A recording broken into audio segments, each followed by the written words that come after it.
오늘부터 세 번에 거쳐서 요한복음을 따라 부활하신 예수님을 만나고자 합니다.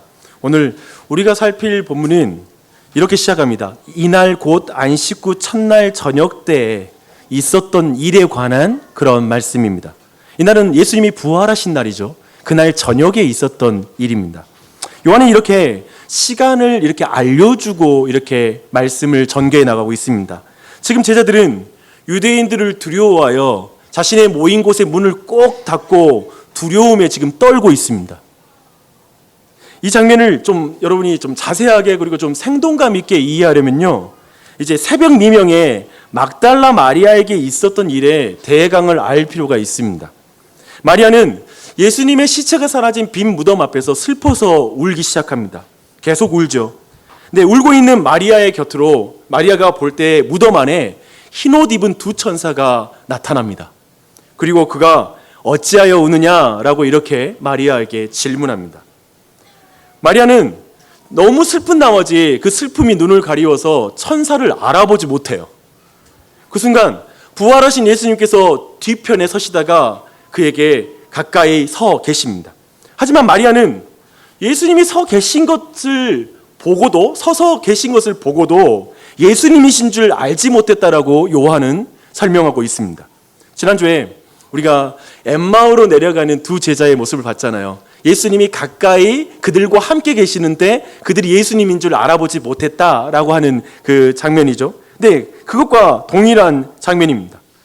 사실 여인은 부활하신 예수님께서 바로 곁에 계시는데도 여전히 울고 있습니다. 지난주에 제가 말한 드라마 용어로 말하면 고구마 전개입니다. 굉장히 답답하죠. 아마도 우리가 이것을 어린이 연극으로 이 장면을 유치부 아이들에게 이렇게 연극을 실감나게 한다라면 아마도 유치부 아이들은 너무 슬퍼서 울고 있는 그 마리아에게 아마 이렇게 외칠 거예요. 마리아, 그만 울어요. 옆에 예수님 서 계세요. 예수님 서 계세요. 뭐 이렇게 아마도 외쳐서 알려주고 싶을 거예요.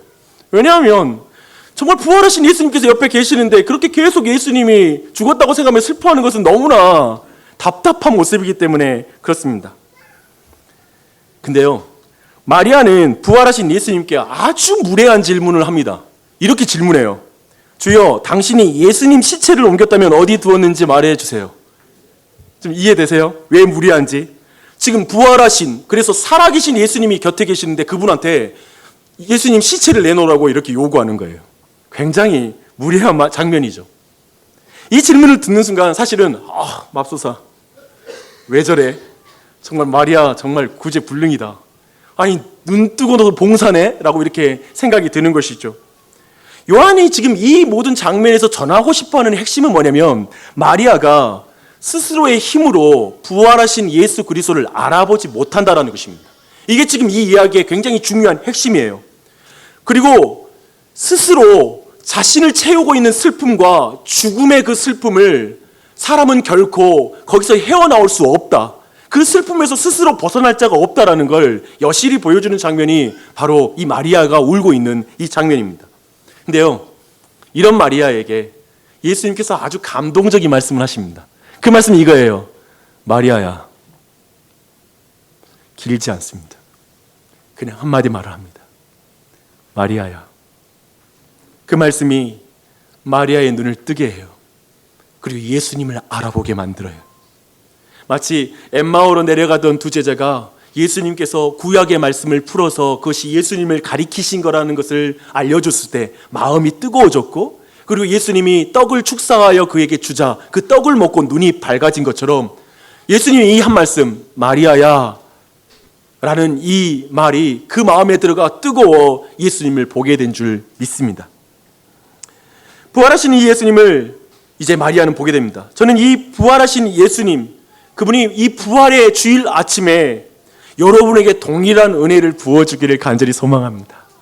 올 한 해 매주마다 예수님께서 여러분에게 말씀하시는 이 음성을 들었으면 좋겠습니다. 마리아야, 마리아야. 2020년을 시작하는데요, 주님이 함께 하시는 것을 보지 못하고 시작하는 것은 고구마 시작입니다. 고구마 전개예요. 고구마 인생이에요. 예수님이 곁에서 함께 하시는데 계속 슬퍼하고 그리고 힘이 없다고 원망하고 불평하고 계속 그 길을 걸어가는 것은 고구마 시작이에요. 고구마 인생이에요. 여전히 두렵고 슬픔 가운데 있는 것은 너무나 안타까운 일입니다.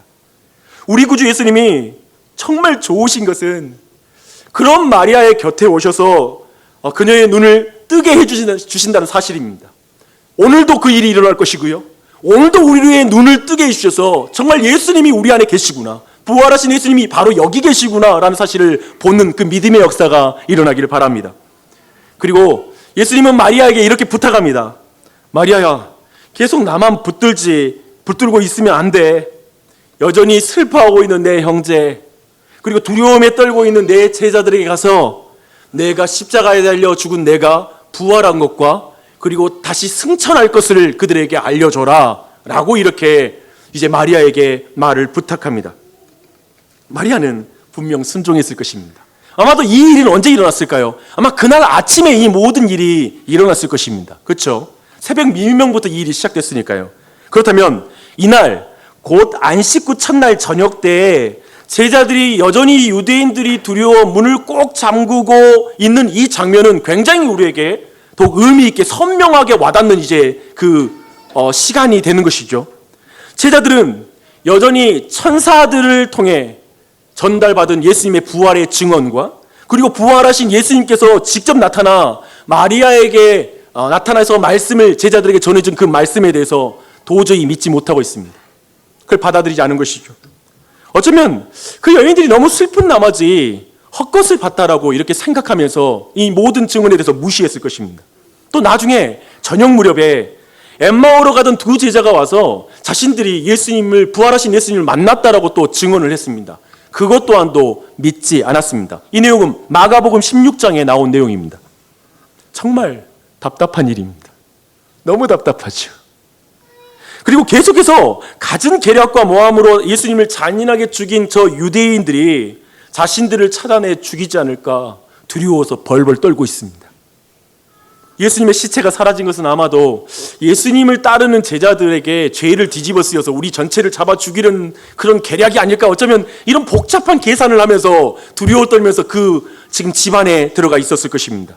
그들의 슬픔과 두려움에 아마도 막달라 마리아와 두 제자가 미쳐버렸다고, 이제 우리 안에서 사람들이 미쳐가기 시작한다고 라고 생각하면서 여전히 그 자리에 있었던 사람들도 있었을 것입니다. 제자들은 유대인들이 두려워 지금 문을 꼭 걸어 잠그고 있습니다. 그 문이 열리면 죽음이 들이닥칠 거라고 생각하는 거예요. 자신들이 살려면 지금 저 밖에 있는 죽음의 세력에게 노출되면 안 되고 문을 꼭 닫고 지키고 있어서 거기에 그렇게 있어야지만이 자신들이 살 수 있을 거라고 생각했습니다. 그런데요, 사실 그날 그 방을 채우고 있는 것은 바로 죽음의 공포였습니다. 이미 그 방에 죽음이 가득 차 있다라고 우리는 이해할 수 있을 것입니다. 그러나 우리 구주 예수님은 그들이 걸어 잠근 그 집 안으로 들어가십니다. 두려움과 공포, 죽음의 공포, 이 모든 것에 사로잡혀서 모든 것에 마음을 닫고 있는 그 마음 안으로 들어가십니다. 그리고 그 가운데 서십니다. 그리고 가장 먼저 이렇게 말씀하세요. 너희에게 평강이 있을지어다. 너희에게 평강이 있을지어다. 죽음의 유업에 벌벌 떠는 너희에게 평강이 있을지어다. 마리아와 두 제자의 증언에도 전혀 믿지 못하는 더디 믿는 너희들에게 평강이 있을지어다. 오늘 이 자리에 있는 여러분들에게 평강이 있을지어다 라고 말씀하십니다. 마리아라고 이름만 불러주는 그 장면도 너무 멋있는데, 그리고 너무 아름다운데, 그저 너희에게 평강이 있을지어다 라고 말씀하시는 이 장면이 너무나 은혜로워요. 우리는 예수님 만나면 벌써 생각하잖아요. 그분이 날 어떻게 책망하실까? 너 작년에 똑바로 안 살았다. 너 이게 부족하고 너 나한테 순종 너무 안 했다라는 걸 잔뜩 말씀하지 않을까라는 부담. 하지만 예수님이 그저 마리아야, 너에게 평강이 있을지어다, 이 말씀하시는 것이죠. 임성을 믿음으로 듣는 은혜가 있길 바랍니다. 그런데요, 여기서 부활하신 예수님이 주시는 평강이 무엇인지에 대해서 우리가 한번 생각할 필요가 있습니다. 우리가 생각할 때 제자들에게 지금 어떤 평강이 필요합니까? 어떤 조건이 갖춰지면 지금 문을 걸어 잠그고 있는 제자들에게 두려움이 사라지고 평강이 그 마음에 젖어들 수 있을까요? 유대인의 살해 유혹으로부터 벗어나서 육신이 안전해지면 심리적인 안정을 갖지 않을까요? 그래서 지금 예수님의 말씀이 평강이 있을지어다라는 말씀은 야, 만왕의 왕 내가 왔어. 두려워 마. 이제 유대인들 너희들 털끝 하나도 못 건드려. 이런 식의 평강이었을까요? 저는 그것이 아니라고 생각합니다. 저는 어쩌면 이 시간 여러분에게 이 동일한 걸 좀 더 직접적으로 와닿게 여러분에게 이런 질문으로 이 내용, 동일한 내용을 질문하고 싶습니다. 여러분은 여러분의 인생 속에 어떤 조건 속에 여러분은 평강하겠습니까? 여러분은 어떤 일이 벌어지면 여러분의 삶에 되게 평안할 것 같습니까? 올 한 해 여러분의 어떤 소원이 이루어지면 여러분이 평안할 것 같습니까? 각자 한번 생각해 보십시오. 우리가 사는 세상의 가혹함을 다양하게 표현하는 것 같아요. 그 중에 하나는 정글과 같은 세상이다. 광야와 같은 세상이다. 그리고 눈물 골짜기와 같은 세상이다. 아마도 우리가 사는 세상을 많은 시인들이 그리고 성경에서도 이런 식으로 표현합니다. 그런 세상 속에서 모든 사람들은 평안과 안식을 얻기 위해 몸부림칩니다. 우리의 인생 모든 것은 그렇게 표현될 수 있지 않을까요? 평안과 안식을 찾기 위한 몸부림, 그거 아니겠습니까? 그러나 죽을 것 같은 두려움 그리고 공포감을 떨쳐내버리고 싶어도 도저히 우리의 삶에서 떨쳐내지는 것이 아니라는 것 또한도 아마 여러분은 이제 알 것입니다. 이것만 가지면, 이것만 되면 죽음의 공포는 사라질 것 같은데, 망할 것 같은 공포는 사라질 것 같은데 그렇지 않다라는 걸 우리 인생이 경험하고 있습니다. 그래서 우리 모두는 가능한 튼튼한 문을 많이 갖기를 원해요. 2중, 3중으로 튼튼한 문을 어떻게든 여러분이 갖추고 싶을 것입니다. 외부의 위협으로부터 우리 가족을 지킬 장치들을 계속해서 확보하는 것이 인생인 것 같습니다. 그렇지 않습니까? 애들을 왜 교육시킵니까? 아이들에게 좋은 문을 만들어주고 싶죠. 이 세상의 공격으로부터 지켜주고 싶으니까요. 그래서 몸부림치지요. 어떤 사람은 안전한 보험 상품을 문이라고 생각하고 붙잡고 있고요. 어떤 사람은 정규직 직장, 오늘 같은 시대에 정규직 직장만큼, 어쩌면 이 자리에 어쩌면 정규직 계시잖아요, 많이. 하지만 올해도 큰 게 문제 없으면 그냥 문제만 안 저리면 그래도 큰 문제는 안 생겨. 어쩌면 그게 정규직 직장이라고 말할 수 있겠죠. 그리고 그곳에서 높은 권력과 어떤 높은 지위에 오르는 것, 그것이 있으면 좀 더 안전해질 것 같은 마음을 가질 수도 있습니다. 무엇보다도 자본주의 세상 속에서 돈이라는 것, 돈을 붙들면 세상의 모든 위협으로부터 안전해질 수 있을 것 같고, 그리고 심리적으로 평안해질 수 있을 것 같다는 생각을 우리 모두가 합니다. 세상 사람들만 그런 생각을 할까요? 저는 그렇지 않다고 생각합니다. 종교인이라고 저는 그렇게 별반 다르지 않을 수 있다고 생각합니다. 기복주의 신앙을 생각해 볼까요? 기복주의는 신천지보다 많은 교도들을 가지고 있는 교파입니다. 그리고 모든 교단과 교회의 모든 신자들에게까지 침투할 수 있는 이단입니다. 그래서 이 기복주의는 기도도 하고 예배도 드립니다.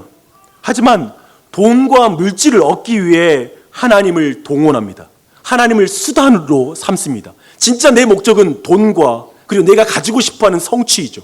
거기에 신을 동원하는 것이죠.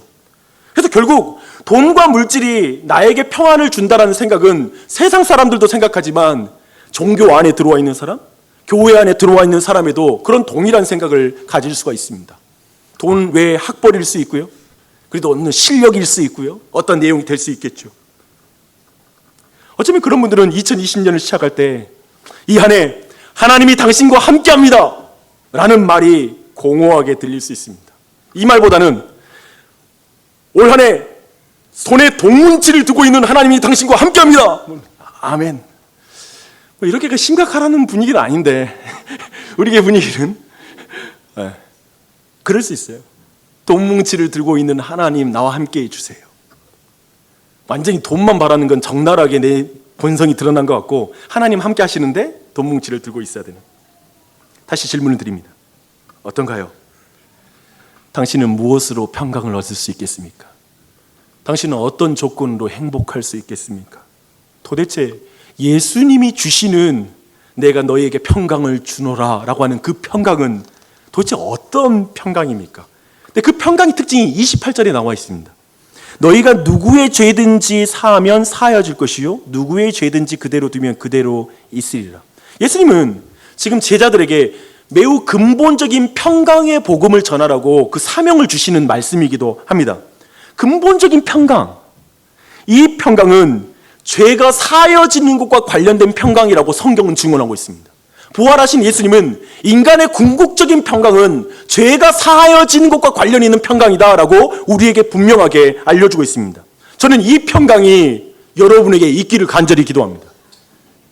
이 평강이 이 한 해 늘 여러분의 삶에 머물기를 축복합니다. 아멘이 크지 않습니다. 이 평강은 잠시 동안 육신의 안정과 그리고 평안을 약속하는 평강이 아닙니다. 그건 너무 작은 평강입니다. 너무 한시적인 평강입니다. 재벌이 되어 100년 동안 잘 먹고 잘 사는 것을 성경은 평강이라고 말하지 않습니다. 그리스도가 주는 평강은 그것이라고 말하지 않습니다. 질병, 환난, 사고, 경제적 문제들, 불행, 죽음의 그림자가 우리의 삶에 얼씬 더 거리지 않는 것, 저는 그런 은혜가 여러분께 있기를 바라요. 하지만 그것이 예수 그리스도가 말한 궁극적 평강은 아닙니다. 근본적인 평강은 우리가 죄와 죽음으로부터 자유함을 얻는 것입니다. 벗어나는 것입니다. 그게 성경이 말하는 평강입니다. 죄가 사하여지는 것, 곧 죄와 사망의 권세가 깨어져야 오는 평강. 지금 부활하신 주님은 바로 그 죽음의 권세를 깨뜨리고 나서 우리에게 말하는 것이죠. 내가 너희에게 평강을 준다. 죄가 사하여지는 것, 곧 죄와 사망이 깨어져야 오는 그 평강을 예수님이 우리에게 주십니다. 하나님과 관계가 화목함으로 오는 그 평강. 여러분 알잖아요. 우리는 가장 소중한 관계가 깨지면 우리는 너무 불안해요. 사실 아무리 돈 벌고 세상에서 아무리 칭찬받아 보세요. 이혼의 고통은 우리를 너무나 큰 나락으로 떨어뜨려요. 자녀들과 이별하는 거라든지 자녀들과 관계가 깨져버렸을 때의 고통은 그 모든 것으로 치환할 수 없어요. 그래서 성경은 말하는 거예요. 하나님과의 관계가 깨어진 이상 우리는 평강을 얻을 수 없습니다. 왜냐하면 하나님은 나를 만들었기 때문입니다. 부모와 자녀 관계가 깨졌을 때 인간은 가장 큰 고통을 당하는 이유는 부모가 나를 만들었기 때문에 그래요. 나를 가장 잘 알고 나랑 가장 친밀한 관계이기 때문에 그래요. 하나님과 인간의 관계가 깨어지면 그것이 진짜 아픈 것, 사실은 죄인들은 전혀 느끼지 못하는데 우리는 사실은 하나님 있거나 말거나 내 행복과 전혀 상관없고 난 돈이 더 행복해라고 생각할지 모르지만 하나님 편에서는 그게 가장 큰 고통이에요. 하나님과의 관계가 회복되지 않고는 아무도 샬롬이 있지 않은 거예요. 평강이 있지 않은 거예요. 성경은 그것을 분명하게 말하고 있습니다. 그런데 예수 그리스도께서 죄와 사망의 권세를 깨뜨리고 우리를 하나님과 화목하게 하셨습니다. 그리고 나서 우리에게 너희에게 평강이 있을지어다 라고 말씀하시는 것입니다. 창세기 3장 15절은 이렇게 말하죠. 여자의 후손이 뱀의 머리를 깨뜨릴 것이다. 그리고 뱀은 그의 발꿈치를 상하게 할 것이다. 예수 그리스도의 몸이 십자가에 달려 찢겨 상하셨습니다. 그러나 예수님은 사흘 만에 부활하심으로 뱀의 머리를 깨뜨리시고 그 승리를 선포하셨습니다. 그 수천 년 전에 인류의 역사의 시작 때 첫 범죄 때 하신 약속을 예수 그리스도는 그대로 이루셨습니다. 그래서 죽음의 공포로 벌벌 떠는 제자들에게 가까이 오셔서 예수님이 하시는 말씀, 너희에게 평강이 있을지어다. 달콤하죠. 아름다운 말씀이죠. 이것은 당장 유대인의 위협에서 너 벗어났어 라는 평강이 아니죠. 십자가에 달려 죽으시고 사흘 만에 부활하신 예수님이 가지신 평강을 제자들에게 주십니다. 예수님은 죽음으로 죄인들은 죽음의 공포에서 벗어나게 되었습니다. 절망과 슬픔에 빠진 제자들에게 죄와 사망의 권세를 깨뜨리신 부활하신 주님이 바로 평강입니다. 그래서 여러분에게 이 한 해 최고의 축복을 드립니다. 부활하신 예수 그리스도가 여러분과 함께 있는 복을 받길 바랍니다.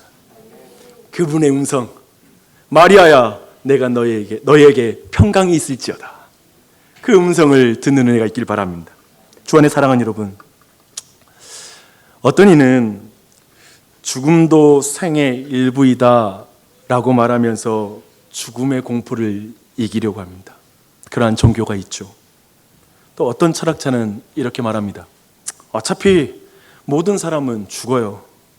뭐 그냥 죽지 뭐. 제가 실명을 거론해서 죄송하지만 저는 그분이 주님을 만나길 바라요. 강신주 박사는 철학가이죠. 교수이죠. 강신주 박사는 그런 말 하더라고요. 너무 자신감이 있더라고요. 그래서 뭐 모든 사람 죽지 않아요? 그냥 죽지 뭐. 어차피 살아도 힘든데 뭘 그렇게 오래 살려고 그래? 뭐 그렇게 구질구질하게 종교를 의지하고 그러지? 그냥 죽음을 그냥 맞이하면 되잖아 뭐. 어쩌면 그런 실존주의적인 말을 하죠. 그러면서 평정심을 유지하려고 그래요. 그리고 그냥 이 세상에 어느 정도 행복을 구가하려고 합니다. 제가 보니까요, 세상 사람들도 우리가 생각할 때는 교회 다니는 사람만 평안한 줄 아는데 세상 사람도 의외로 굉장히 행복하게 평안하게 잘 삽니다. 여러분, 무슬림들은 공포 가운데 사는 것 같죠? 제가 무슬림들하고 살아보니까 무슬림 가정이 기독교인 가정보다 더 화목한 걸 많이 봤습니다. 타종교? 이 세상 사람들? 어쩌면 이 세상 사람들도 이렇게 말해요. 세옹지마 전화위복으로 인생 고통의 문제를 거의 이깁니다. 야, 이게 또 좋은 일로 올 수 있어? 바뀔 수 있어? 그러면서 그 사람들도 나름 그 모든 고통들을, 삶의 문제들을 해결해 나갑니다. 무엇보다 제가 볼 땐 액땜 교리라는 이 교리가 굉장한 평강을 줍니다. 무슨 일 생기면 야, 큰일 당하지 않고 이 정도 일로 얘가 딱 액땜 되고 끝나는 거예요. 아주 좋아. 뭐 이렇게 액땜 교리가 아주 강력한 교리예요. 그래서 사람들을, 이것이 사람을 행복하게 해주고 그리고 나름대로 평강을 주는 그런 교리입니다. 그리고 제가 볼 때 그 중에 제일은 소주님이십니다. 소주님. 그냥 하루하루 그래도 한 잔 한 잔 하면서 그냥 그날의 고통 잊고 살아가는 것이 인생인 것 같습니다.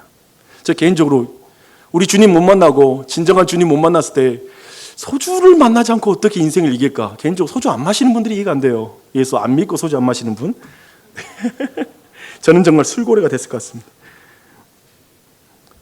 그렇다면 성경은 궁극적인 그 평강을 뭐라고 말합니까? 사실 신자의 삶에도 여전히 질병과 고통, 피하고 싶은 문제들이 닥칩니다. 어쩌면 우리는 교회에 신실하게 주님을 따라도 이 한 해 우리가 예상치 못했던 어려운 일을 당할 수가 있습니다. 그리고 마침내 마지막에는 죽음도 신자들에게 닥칠 것입니다. 도대체 그리스도인들은 그 안에서 어떻게 평안합니까? 제가 정말 관찰하면서 느꼈던 건 뭐냐면 의외로 소주 마시는 분들이 그냥 크게 긴장하지 않고 그냥 세상을 잘 살기도 하더라는 거예요. 대신 정말 주님을 믿는 사람들은 너무나 긴장하고 원망하고 불평하고 너무나 힘겨워하는 것을 또한 보게 됩니다. 그런 의미에서 더욱 질문이 들어요. 뭐냐면 그리스도인은 과연 술도 안 마시고 이거 다른 것도 안 하면서 도대체 어떻게 이 세상 속에서 참된 평강을 누릴 수 있을까? 어디서 그것이 가능할까라는 그 궁극적 평강에 대해서 궁금해하지 않을 수가 없습니다. 그리고 우리는 그걸 발견해야 됩니다. 고통과 죽음이 없는 평강이 아니라, 고통과 죽음이 우리 곁에 닥치지 않는 평강이 아니라 고통과 죽음을 통과한 부활하신 예수 그리스도가 바로 우리의 평강입니다. 그분을 믿는 것, 그분이 바로 우리의 평안을 주시는 분이십니다. 사랑하는 여러분, 우리의 인생에 잠시의 고통은 있으나 영원한 고통은 없습니다. 그러나 이 세상 사람들에게는 잠시의 기쁨은 있을지 모르지만 영원한 고통이 다가오고 있습니다. 이 땅에 어쩌면 우리가 신자들이 당하는 모든 고통, 그 현실들은 잠시 있다가 사라질 것입니다. 예수 그리스도가 오십니다. 사랑하는 여러분, 그 주님은 죽음으로 끝나지 않고 다시 살아남으로 고통을 통과하셨고 죽음을 이기셨습니다. 우리는 그 주님을 믿는 것이죠. 그 주님은 바로 소주님이 아니라 대주님? 말장난 쳐서 죄송해요. 하지만 참으로 그 소주가 우리에게 줄 수 있는 그런 위로가 아니라 잠시의 순간의 것들이 아니라 우리 구주 예수님이 영원한 형벌을 우리 대신 짊어지셨습니다. 어쩌면 우리에겐 죽을 것 같은 모든 문제들과 고통, 해결되지 않는 문제들이 너무 커 보여서 지금은 이것 때문에 죽을 것 같을지 모르지만 진정한 영원한 고통을 감당하신 그 예수님을 바라볼 때 그 고통을 이길 수 있는 힘이 있을 것입니다. 인내할 용기를 줄 것이고 이 길을 걸어갈 수 있는 새 힘을 주실 줄 믿습니다. 이 부활하신 예수님이 여러분과 함께 한단 말입니다. 제자들은 그 부활하신 주님을 보고 기뻐합니다. 집 밖의 유대인들의 분노는 변한 거 없어요. 집 밖에는 유대인들이 혈기등등하게 제자들을 찾고 있었을 것입니다. 하지만 부활하신 예수님 안에서 제자들은 기뻐합니다. 그런 제자들에게 예수님이 의아한 말씀을 하세요. 21절 말씀이에요. 예수께서 또 이르시되 너희에게 평강이 있을지어다. 아니, 또 이르신단 말은 아직 제자들 중에 불안감을 지우지 못해서 아직 의심하고 있기 때문에 또 평강이 있을지어다 하신 것인가? 아니면 강조하기 위해서 야 진짜 평강이 있을지어다. 평강이 있을지어다. 이런 강조일까라고 생각할 수 있습니다. 하지만 저는 그 뒤에 이어지는 말씀과 관련된다고 믿습니다. 아버지께서 나를 보내신 것 같이 나도 너희를 보내노라. 그리고 평강의 복음을 전하라고 죄를 사하시는 십자가와 부활하신 예수님을 전하는 명령이 그 뒤에 이어집니다. 즉 예수님은 평강의 복음을 전하는 제자들에게 먼저 평강을 주시는 것입니다. 먼저 평강을 주지 않고 평강의 복음을 전하라고 말할 수 없습니다. 평강의 복음을 내가 누리지 않고 하나님과 화목하는 복음과 그 기쁨을 누리지 않고 어떻게 다른 사람에게 전도할 수 있겠습니까? 바로 그 말씀을 우리는 이해할 수 있습니다. 그리고 이어서 놀라운 말씀이 이어집니다. 그들을 향하여 숨을 내쉬며 이르시되 성령을 받으라. 참으로 주님의 사명은 혈과 육으로 이룰 수 있는 것이 아니라 오직 성령의 권능으로 이룰 수 있다라는 것을 우리에게 알려주신 것입니다. 평강은 내가 지켜야지, 이 평강을 지켜야지, 평정심을 유지해야지, 자기 수련이 아니라 성령 충만함입니다. 성령 충만함으로만 우리의 모든 평강을 지킬 수 있는 것이죠. 2020년 주님의 샬롬이, 주님의 평강이 이 자리에 있는 모든 사람들에게 넘치기를 축원합니다. 어쩌면 2020년 어떤 분들은 크게 실수하지 말고 어느 정도만 관리만 잘하자, 그러면 현상 유지는 할 수 있어 라고 생각하며 인생을 계획하는 분 계실 것입니다. 또 나름대로 자신이 가지고 있는 직장, 어떤 부분들이 튼튼하기 때문에 특별한 계획 없이 회사가 계획은 다 짜주니까 그대로 따라가기만 하자, 어쩌면 이런 마음의 계획들일 수 있습니다. 그것이면 외부의 적을 지킬 수 있을 거라고 생각할 수 있는 것이죠. 또 이 자리에 올해 또 다른 문을 구입할 예정인 분들도 많이 있을 것입니다. 우리 가정을 더 행복하게 해줄 어떤 문을 구입해야 되나, 그걸 계획하는 분도 계실 수 있죠. 그러나 어떤 분들은 풀어야 될 문제가 너무 많은, 그래서 너무 답답하고 한 해가 너무 두려운 사람도 이 자리에 있을 것입니다.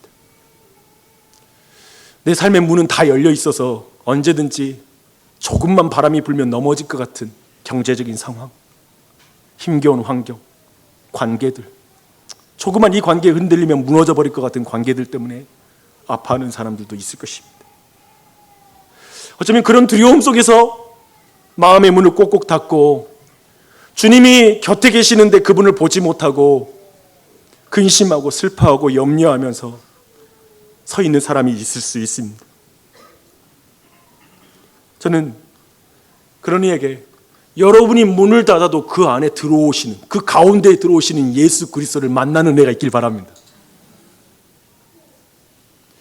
우리는 도저히 해결할 수 없을 것 같은 그 문제를 뚫고 들어오시는 예수님, 내 자신의 노력과 내 자신의 힘으로는 도저히 나아지지 못할 것 같은 이 상황 속에 그 모든 관계에, 그런 모든 문제에 그 중심으로 들어와 두려워 떨고 있는 내 중심에 오셔서 내가 가장 잘 들을 수 있는 그 자리에서 너에게 평안이 있을지어다, 너에게 평강이 있을지어다 하시는 그 예수님의 음성을 듣는 그 은혜가 있길 바랍니다. 그게 근본적인 평강입니다. 저는 여러분이 특별히 이걸 결단했으면 좋겠습니다. 이 한 해 주일 예배, 이 예배 때마다 내가 그 예수님에게 너에게 평강이 있을지어다라는 음성 들어야 되는 예배이다. 이 예배에 대한 결단이 있었으면 좋겠습니다. 내가 예배를 잘 지키겠다. 예배 안에서 그 음성 들어야만 나는 평안할 수 있다. 문을 많이 가져서 평안할 수 있는 게 아니라 모든 고통을 통과하고 죽음을 통과하신 부활하신 예수님의 음성을 들어야만 나는 평강할 수 있다라는 사실을 믿고 예배에 힘쓰시기 바랍니다. 그리고 말씀의 통독 가운데 함께 힘쓰십시오. 매일 말씀에 서십시오. 그래서 여러분이 이 한 해 보냄받은 자로서 사명을 이루는 한 해가 되시길 바랍니다. 평강이 넘치십시오. 성령 충만하십시오. 먼저 평강을 누리는 행복으로 사는 은혜가 있길 바랍니다. 그리고 성령 충만함으로 그 모든 일을 감당하는 은혜가 이 2020년도에 여러분의 삶에 있기를 축원합니다.